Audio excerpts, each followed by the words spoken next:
नवीन chapter सुरू करणार आहोत महाराष्ट्र स्टेट बोर्डच्या नवीन सिलेबस। जनरली या नवीन सिलेबस नुसार फिजिक्स मध्ये एकूण 16 चॅप्टर देण्यात आलेले आहेत आणि या 16 पैकी आपण आज पहिला चॅप्टर या ठिकाणी सुरू करणार आहोत की ज्या चॅप्टरचं नाव आहे रोटेशनल डायनॅमिक्स। तर सर्वप्रथम मी चॅप्टरचं नाव या ठिकाणी लिहितोय की या चॅप्टरचं नाव काय आहे, रोटेशनल डायनॅमिक। रोटेशनल डायनॅमिक्स विद्यार्थी मित्रांनो, पहिल्या चॅप्टरला जरी रोटेशनल डायनॅमिक्स हे जरी नाव देण्यात आलेलं असतं, पण आपल्याला या चॅप्टर मध्ये प्रामुख्याने दोन टॉपिक आपण या ठिकाणी स्टडी करू। एक पहिला टॉपिक जो आहे तो म्हणजे आपण यामध्ये स्टडी करणार आहोत सर्क्युलर मोशन। या टॉपिकचा स्टडी करायचा, याच्या रिलेटेड कन्सेप्ट आपण बघणार। त्यानंतर त्याचबरोबर दुसरा पण टॉपिक आपण या ठिकाणी या चॅप्टर मध्ये स्टडी करणार आहोत की ज्याचं नाव आहे रोटेशनल मोशन आणि याच्या रिलेटेड कन्सेप्टचा पण स्टडी आपण या चॅप्टर मध्ये या ठिकाणी करणार आहोत। बेसिकली सध्या विद्यार्थी असा विचार करतायत की सिलेबस फार कमी झालाय। पहिल्या सिलेबस मध्ये 20 चॅप्टर होते, आताच्या सिलेबस मध्ये तर 16 चॅप्टर आहे, त्यामुळे मुलं फार जाम खुश झालेली आहे। पण विद्यार्थी मित्रांनो, सध्या जाम खुश होण्याची काही गरज नाहीये, कारण जर आपण हा सिलेबस जर ऑब्झर्व केला, जर बघितला, तर या सिलेबस मध्ये काही चॅप्टर असे आहेत की ज्या चॅप्टर मध्ये दोन चॅप्टरचं एकत्र करून एकच चॅप्टर त्या ठिकाणी तयार करतात। म्हणजे जसं की या चॅप्टरचं उदाहरण घ्या ना, की या चॅप्टरचं नाव दिलं आहे रोटेशनल डायनॅमिक्स आणि हा जो चॅप्टर बनवलेला आहे तर तो दोन चॅप्टर एकत्र करून बनवलेला आहे। तो चॅप्टर म्हणजे कोणते होते की सर्क्युलर मोशन एक चॅप्टर होता जो ओल्ड सिलेबस मध्ये सेपरेट चॅप्टर देण्यात आलेला होता आणि रोटेशनल मोशन पण आपण त्या ओल्ड सिलेबस मध्ये सेपरेट चॅप्टर देण्यात आलेला होता। पण आता काय केलं, नवीन सिलेबस मध्ये दोन्ही चॅप्टर एकत्र केले आणि एक नवीन चॅप्टर त्या ठिकाणी तयार केलेले आहे। त्यामुळे या सिलेबस मध्ये काही चॅप्टर असे आहे की दोन चॅप्टरचं एकत्रीकरण करून नवीन चॅप्टर त्या ठिकाणी तयार केलेले आहे। त्यामुळे ऑलमोस्ट सिलेबस आहे तेवढाच त्या ठिकाणी, त्यामुळे जास्त काही खुश होण्याची काही गरज नाही आणि फक्त एकच काम करायचं की आपल्याला हा जो सिलेबस दिलेला आहे अतिशय चांगला सिलेबस आपल्याला या ठिकाणी दिलेला आहे, तर या सिलेबसचं वर्षभर आपल्याला व्यवस्थित अभ्यास त्या ठिकाणी करायचा आणि आपल्या बोर्डामध्ये चांगले मार्क आपल्याला त्या ठिकाणी मिळवायचे। माझ्या मतानुसार की हा जो सिलेबस आहे तर तो Maharashtra state बोर्डचा one of the best syllabus या ठिकाणी। कारण म्हणजे काय आहे की आतापर्यंत महाराष्ट्र स्टेट बोर्डाने एवढा चांगला सिलेबस कोणत्याच वर्षी डिझाईन केला नाही। त्याचं कारण असं आहे विद्यार्थी मित्रांनो, कारण आपण जर सिलेबस जर बघितला तर या सिलेबस मध्ये काय केलंय की त्यांनी न्यूमेरिकली अप्रोच करण्याचा प्रयत्न केला। जास्तीत जास्त न्यूमेरिकलवर भर त्यांनी या ठिकाणी दिलेला आहे, ब्रेन ट्रेसरवर भर त्यांनी त्या ठिकाणी दिलेला, त्यानंतर ऍक्टिव्हिटीज बेसवर भर त्यांनी या ठिकाणी दिलेला आहे। त्याच्यामुळे हा जो सिलेबस आहे अतिशय चांगल्या पद्धतीने डिझाईन केलेला आहे। या महाराष्ट्र बोर्डचा असा उद्देश आहे की विद्यार्थ्यांनी फक्त फिजिक्सचा पाठ न करता, रट्टा न मारता, तर तो काय केला पाहिजे, समजून घेतला पाहिजे। म्हणजे हा सिलेबस जो काही तयार करण्याचा मेन उद्देश त्यांचा तो आहे की विद्यार्थ्यांनी काय केलं पाहिजे, समजून त्या ठिकाणी गेलं।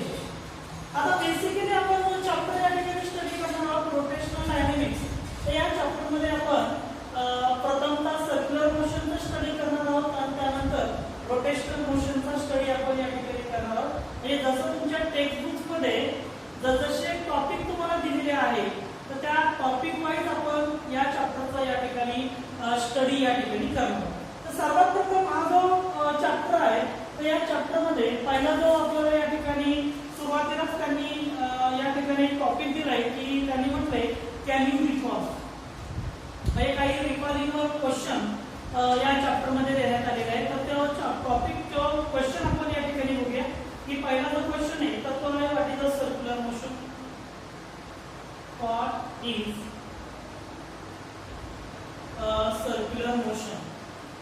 हा रिकॉलिंग क्वेश्चन या चॅप्टर मध्ये देण्यात आलेला आहे। तर सर्वात आधी आपण सर्क्युलर मोशन काय आहे, तर हा रिकॉलिंगचा क्वेश्चन आपण या ठिकाणी बघू. आता जनरली तुम्हाला 11th स्टँडर्ड मध्ये तुम्ही याची डेफिनेशन बघितलेली आहे, त्याचे एक्झाम्पल पण स्टडी या ठिकाणी केलेले आहे.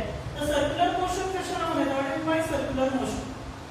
सर्क्युलर मोशन म्हणजे काय, जे अतिशय सिंपल डेफिनेशन आपल्याकडे आहे. ती सिंपल डेफिनेशन अशी आहे, a motion of a particle along the circumference of the circle. म्हणजे जर एखादा पार्टिकल सर्कलच्या, म्हणजे समजा कन्सिडर करा दिस इज द सर्कल आहे आणि या सर्कलच्या सर्कम्फरन्स मधून जर एखादा पार्टिकल रिव्हॉल्विंग करत असेल, मूव्ह करत असेल, तर या पार्टिकलला जे काही मोशन प्राप्त झालेली आहे, तर this motion it is what is त्याला काय म्हणायचं, सर्क्युलर मोशन असं त्या ठिकाणी म्हणायचं. मग या सर्क्युलर मोशनचं एक्झाम्पल काय सांगता येईल विद्यार्थी मित्रांनो, तर त्याचं एक एक्झाम्पल असं सांगता येईल बघा. पहिलं एक्झाम्पल मी सांगतो तुम्हाला. समजा ऍटम्स आहे. आता ऍटम तुम्हाला माहित आहे, आणि ऍटमच्या आतमध्ये काय असतं, न्यूक्लियस असतं. न्यूक्लियसच्या भोवती इलेक्ट्रॉन काय करत असतात, रिव्हॉल्विंग करत असतात. आता हे जे इलेक्ट्रॉन आहे तर ते कसे रिव्हॉल्विंग करतात, सर्क्युलर ऑर्बिट मध्ये रिव्हॉल्विंग करतात. मग आता हे जे काही इलेक्ट्रॉन जर सर्क्युलर ऑर्बिट मध्ये रिव्हॉल्विंग करत असेल, तर त्या इलेक्ट्रॉनला जी मोशन प्राप्त झालेली आहे तर त्याला कोणती मोशन म्हणायचं आहे, सर्क्युलर मोशन त्या ठिकाणी. अजून एक आपल्याला एक्झाम्पल त्या सर्क्युलर मोशनचं आपल्याला या ठिकाणी सांगता येईल. समजा कन्सिडर करा की आपण हा सन कन्सिडर करूया. आता आपल्याला माहित आहे की जनरली सन जो आहे आणि त्या सनच्या भोवती अनादर जे काही प्लॅनेट्स आहेत तर ते काय करत असतात, रिव्हॉल्विंग त्या ठिकाणी करत असतात. मग समजा हा सन आहे आणि सनच्या भोवती ही जी काय अर्थ आहे तर ती काय करते, रिव्हॉल्विंग करते इन सर्क्युलर ऑर्बिट मध्ये. मग आता ज्यावेळेस ही जी अर्थ आहे सनच्या भोवती रिव्हॉल्विंग करत असेल सर्क्युलर ऑर्बिट मध्ये, तर या अर्थला जे काही मोशन या ठिकाणी प्राप्त झालेले आहे इट इज कॉल्ड एज, त्याला काय म्हणायचं, सर्क्युलर मोशन त्या ठिकाणी म्हणायचं. अशा पद्धतीने आपण सर्क्युलर मोशनचे एक्झाम्पल आपल्याला या ठिकाणी सांगता येतील. आता त्यानंतर आपल्याला कॅन यू रिकॉल मध्ये आपल्याला अजून एक पुढचा क्वेश्चन आपल्याला या ठिकाणी देण्यात आलेला आहे की या क्वेश्चनचं नाव आहे what is the concept of the centre of mass. आता सेंटर ऑफ मासची कन्सेप्ट आपल्याला समजून घ्यायची, तर ती आपण या ठिकाणी बघूया. What is concept of centre of mass. What is the concept of centre of mass असा क्वेश्चन रिकॉलिंग मध्ये आपल्याला विचारलेला आहे. मग सर्वात प्रथम आपण सेंटर ऑफ मास काय आहे तर त्याची एक सिंपल डेफिनेशन आहे विद्यार्थी मित्रांनो. तर ती डेफिनेशन काय आहे ते आपण एकदा बघूया आणि त्यानंतर मी तुम्हाला सेंटर ऑफ मास काय आहे ऍक्च्युअली तर तो टॉपिक तुम्हाला समजून सांगतो. तर त्याची सिंपल डेफिनेशन अशी आहे विद्यार्थी मित्रांनो, a point at which whole mass of the body is suppose to be concentrated at a single point. म्हणजे काय की समजा कन्सिडर करा की आपल्याकडे एखादी रिजिड बॉडी एनी शेपची. आता आपल्याला rigid body it is made up from an number of particle. समजा कन्सिडर करा this is a particle, this is a particle, this body it is made up from an number of particle. आणि हा जी rigid bodies आहे आणि या rigid बॉडीचा हा काय आहे, सेंटर पॉइंट या ठिकाणी आहे. सपोज कन्सिडर करा की ही जी काही पार्टिकल आहे या सर्व पार्टिकलचं जे काही या ठिकाणी बॉडीचं जे काही वेट आहे, वर बॉडीचं जे काही वेट आहे, सपोज या सर्व पार्टिकलच्या वर बॉडीचं वेट या पॉइंटला काय झालेलं आहे, कॉन्सन्ट्रेट झालं.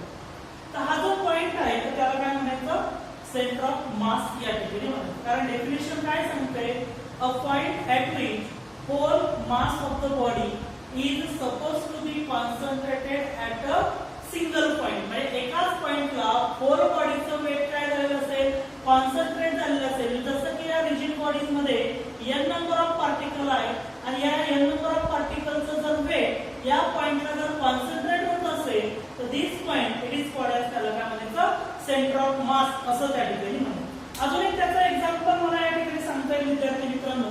बघा आपण कॉलेजमध्ये जाताना अनेक विद्यार्थ्यांचं आपण ऑब्झर्वेशन करतो की त्यामध्ये काही विद्यार्थी असे असतात की नोटबुक जी आहे तर ती नोटबुक काय करतात, आपल्या या सिंगल जी काही फिंगर आहे तर त्या फिंगरमध्ये अशी फिरवतात.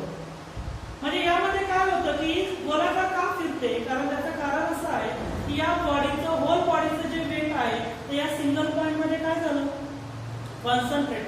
म्हणजे ही जी काही बॉडीचं जे काही वेट आहे ते या सिंगल पॉइंट मध्ये जर कॉन्सन्ट्रेट तर this point it is called as त्याला काय म्हणायचं सेंटर ऑफ मास त्या ठिकाणी म्हणतो. म्हणजे अशा पद्धतीने हा सेंटर ऑफ मासची कन्सेप्ट आपल्याला या ठिकाणी सांगता येईल.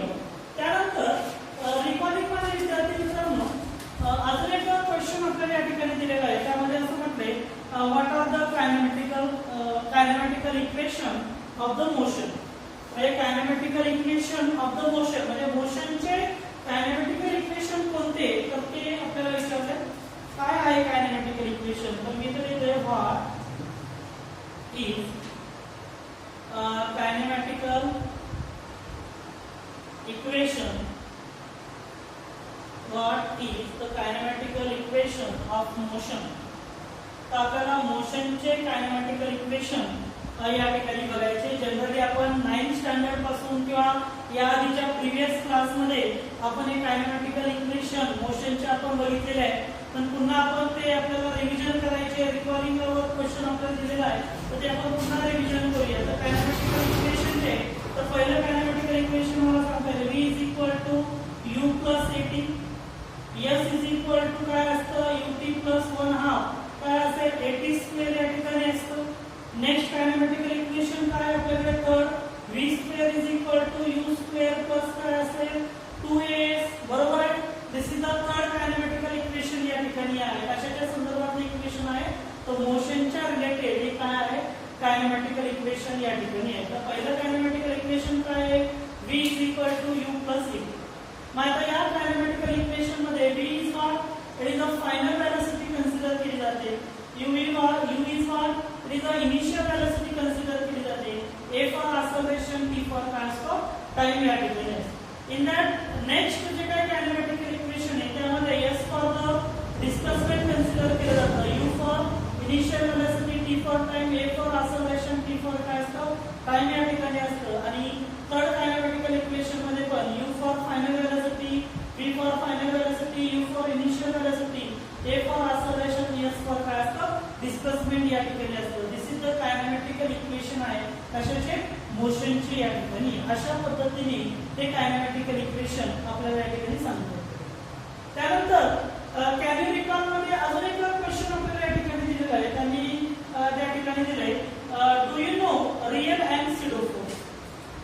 म्हणजे चौथा क्वेश्चन दिलाय डू यू नो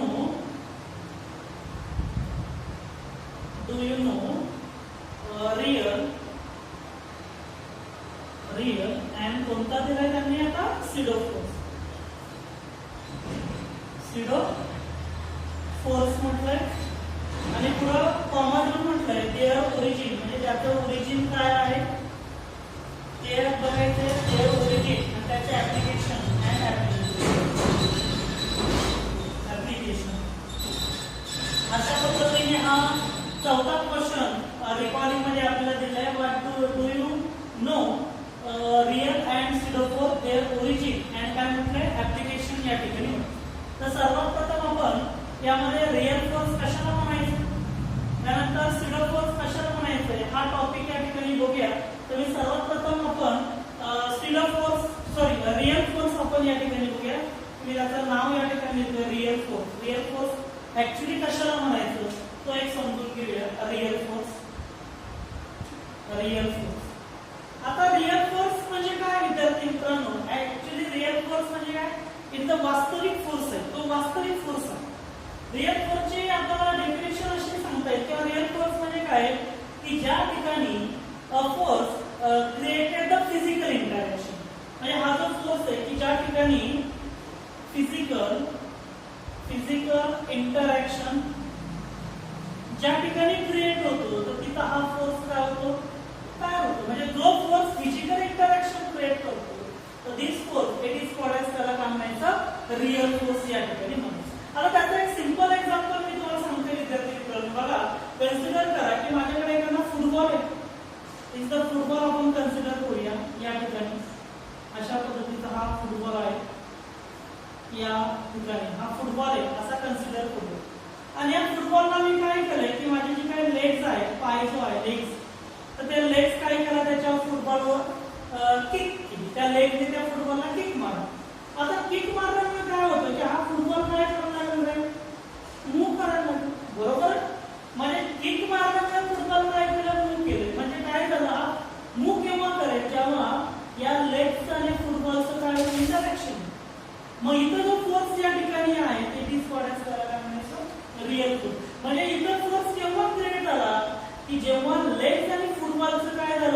इंटरॅक्शन या ठिकाणी झालं आणि ज्यावेळेस इंटरॅक्शन या ठिकाणी होतो दोन गोष्टींचं त्या ठिकाणी की त्याला काय म्हणायचं रिअल फोर्स या ठिकाणी म्हणायचं. मग आता रिअल फोर्स म्हणजे काय आहे force created the physical interaction म्हणजे जिथं फिजिकल इंटरॅक्शन क्रिएट होतं तर दिस फोर्स इज कॉल्ड त्याला काय म्हणायचं रिअल फोर्स या ठिकाणी म्हणायचं.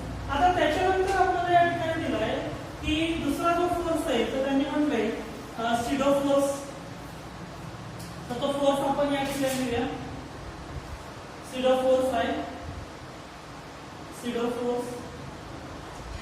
What is the pseudo force? Pseudo force कशाला म्हणायचं तर ऍक्च्युअली स्यूडो फोर्स म्हणजे काय की ज्या ठिकाणी फिजिकल इंटरॅक्शन होत नाही त्या फोर्सला काय म्हणायचं pseudo force.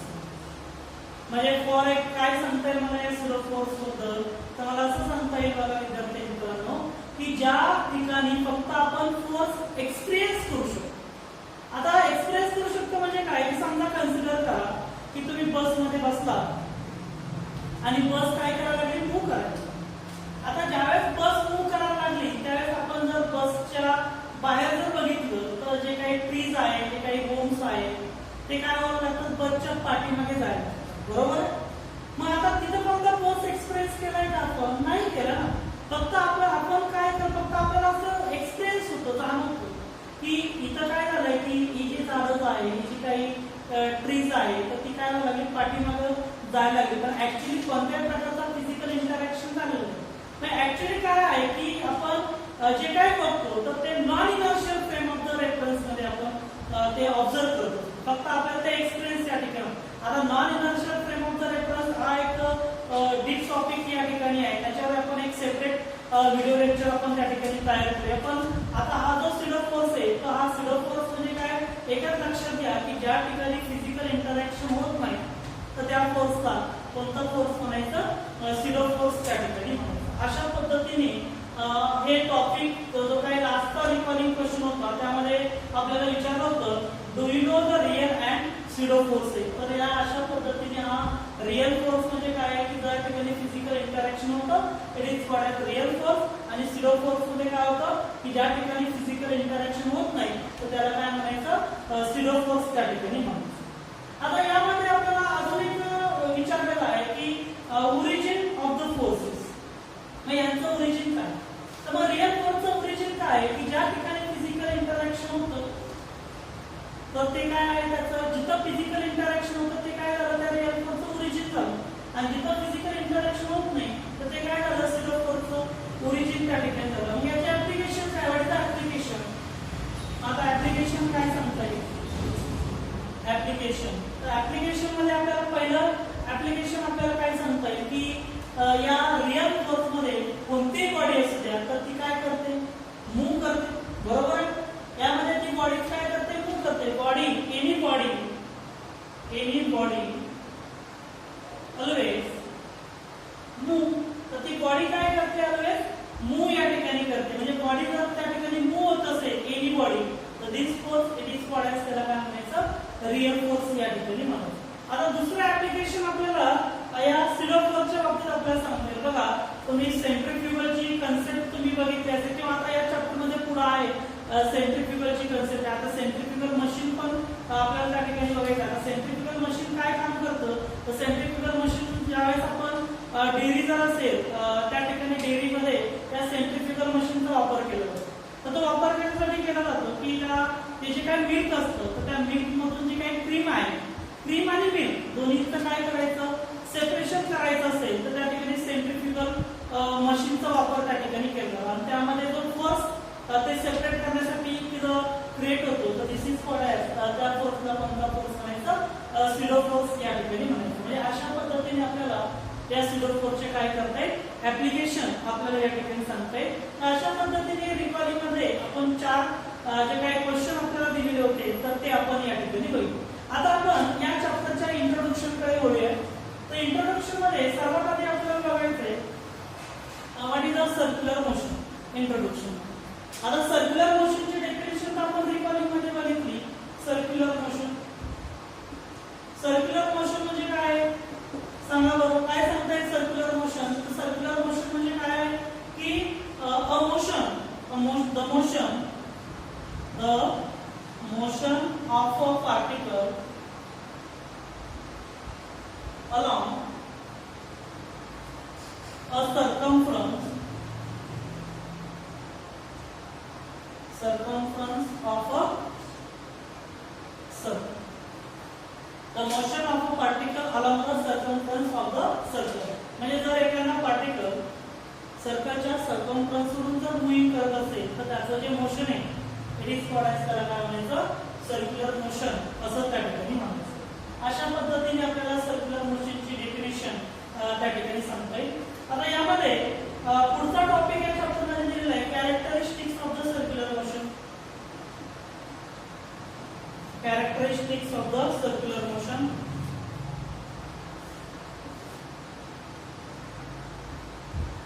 Characteristics of circular motion. Characteristics of a circular motion. हा टॉपिक आपल्याला या चॅप्टर मध्ये बघायचा आहे. तो सर्क्युलर मोशनच्या नंतरचा टॉपिक या ठिकाणी characteristics of the circular motion. तर याच्यात दोन कॅरेक्टरिस्टिक्स आपल्याला दिलेले आहेत.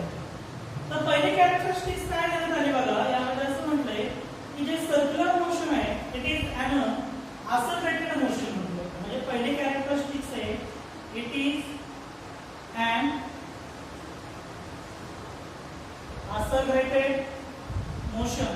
म्हणजे पहिली कॅरेक्टरिस्टिक दिली सर्क्युलर मोशनची की सर्क्युलर मोशन एक असं मोशन आहे इट इज accelerated motion. आता accelerated म्हणजे काय? What is by accelerated? accelerated म्हणजे काय? ज्या ठिकाणी व्हेलॉसिटी मध्ये विथ रिस्पेक्ट टू टाइमला काय होतो चेंजेस या ठिकाणी होतो. जर व्हेलॉसिटी मध्ये जर विथ रिस्पेक्ट टू टाइमला जर चेंज होत असेल तर तिथे काय होतं accelerated त्या ठिकाणी acceleration क्रिएट त्या ठिकाणी. मग आता सर्क्युलर मोशन जे आहे तर ते accelerated मोशन आहे असं त्यांनी त्या ठिकाणी कॅरेक्टरिस्टिक्स मध्ये म्हटलं.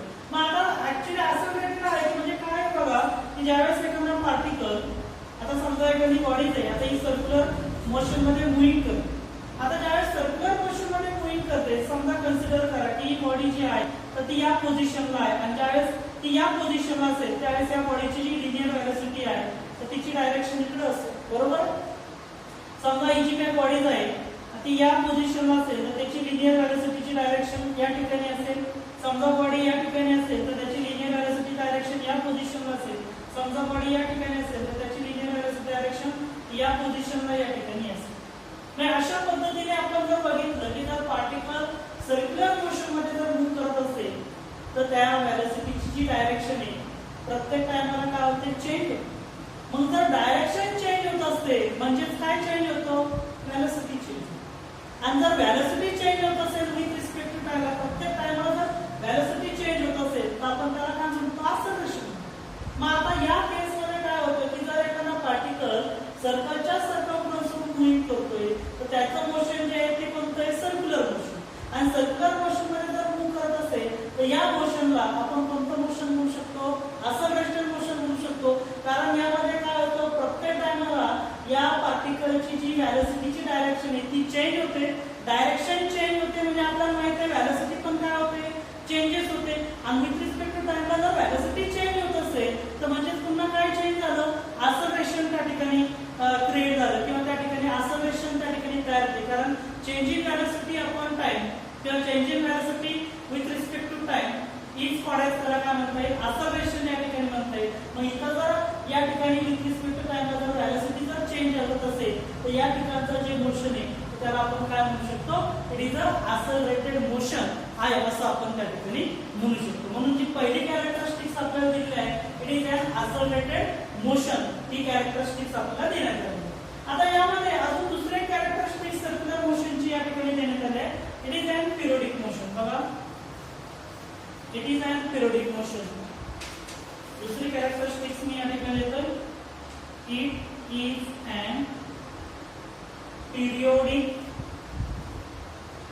मोशन. हे सर्क्युलर मोशन कसं आहे पिरियोडिक मोशन. आता पिरियोडिक मोशन म्हणजे काय तर त्याचं एक ऑप्शन म्हणजे काय if any motion repeat itself in a particular time. म्हणजे पर्टिक्युलर टाइमला जर मोशन काय होत आहे रिपीट होते. समजा कन्सिडर करा एखादी बॉडीज आहे आणि ती सर्कलच्या सर्कम्फरन्सवरून मूव्हिंग करते. आता काय होईल की समजा बॉडी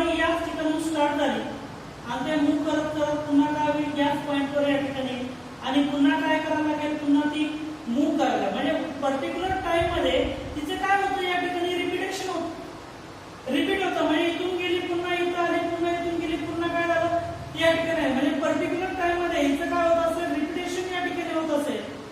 तर या मोशनला आपण कोणतं मोशन म्हणायचं, पिरियडिक मोशन असं त्या ठिकाणी म्हणायचं. अशा पद्धतीने हा या चॅप्टर मधला पॉइंट होता, characteristics of the circular motion.